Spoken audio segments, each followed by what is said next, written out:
So, I will pour out my spirit. That's exciting, isn't it? The prophecy that I will pour out my spirit. Now, I'm getting this little table out because I'm so sorry, but it was an incredibly busy day yesterday, and I just haven't had any breakfast. So, I hope you don't mind, but I am just going to make myself a sandwich. And that's quite a theme the last few days, isn't it? Sort of sandwiches. I wonder what is the Queen's? What's your favourite sandwich? What's your favourite sandwich? Cheese.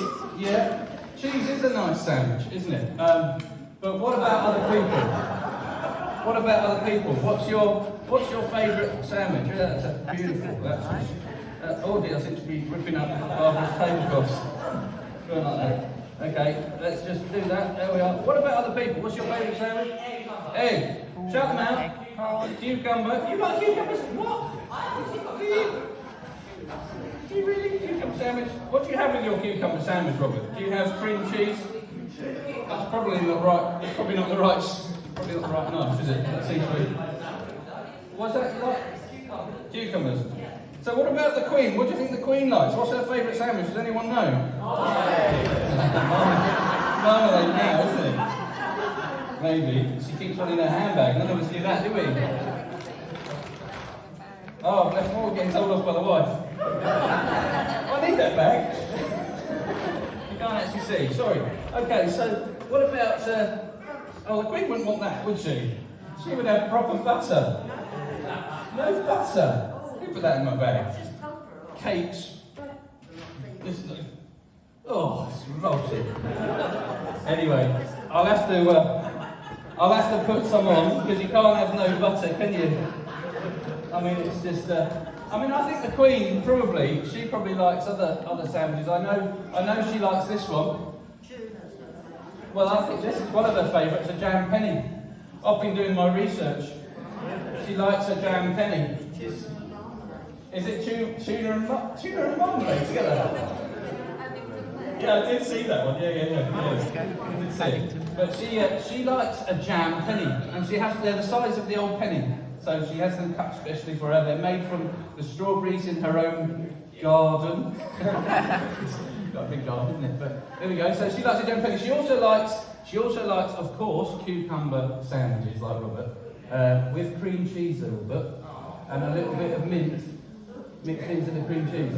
Yeah, and you've got to peel the cucumber until you get to the actual flesh of it, So that's how you make and then no crusts. Alright? Now what do I want? Now my favourite sandwich is something that I've loved for a very, very long time. Very long time. And now I've got jam here, but I also like something else with my... I have to use this end, I think. There we go. There we are. It's okay, I'm going to get my sandwich. I'm so hungry. I didn't have time for breakfast. It's just been so busy. But there we are. I do like jam sandwich. But when we were in Ethiopia, we had American friends. And the American friends, they introduced us to peanut butter and jam. As they call it, peanut butter and jelly. But I do, it's a new one, lovely, fresh. But I do love a bit of peanut butter. It's not going to be fresh anymore if I see that in it, is it? What have I got? Oh, I haven't got anything else. I'll have to. Maybe I could use my knife. Then I'll just get a good lump of that. Yeah?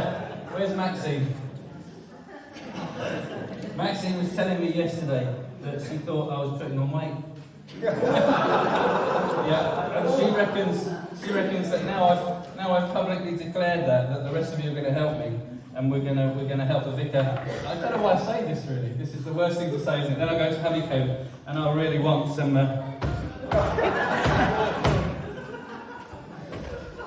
Secretariat, I think.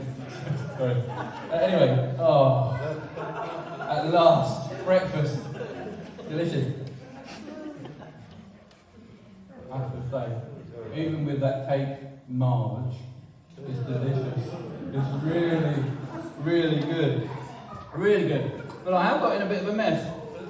A bit of a pickle here. Ooh, that is good. Anyone who wants one of those afterwards, happily sort you out. Yes, please. But what was wrong with this about this breakfast, what I've been doing here. What was wrong about all of this, apart from the fact that it was peanut butter and jam? The knife was a bit big. So you thought my knife was the wrong tool. Okay, what else? What else? The spoon was the wrong size. It was the wrong tool. What else? The axe. It's not an axe. It's brand new axe. It's size 1. It's for cutting branches, isn't it? Oh, the axe. The actual axe. The actual axe. You thought that was the wrong thing to cut the sandwich with. My Viking axe. But this in itself is for trees, isn't it? It's not for cutting through tablecloths. I'm so sorry. In a lot of trouble for doing that. But they are the wrong tools. They're all the wrong tools. They're all the wrong tools. Now, we are thinking a little bit about Pentecost today. This is a shorter talk, you'll be glad to know. You'll be glad to know. But we're thinking about Pentecost because we can't have the wrong tools. You can't, for this example, you can't turn that screw, because it's a flathead screw, with a posi. With a posi. Barris calls it. Okay, so we posi drive. Yeah, it won't work, will it? You can't do it. You can. I just proved you can.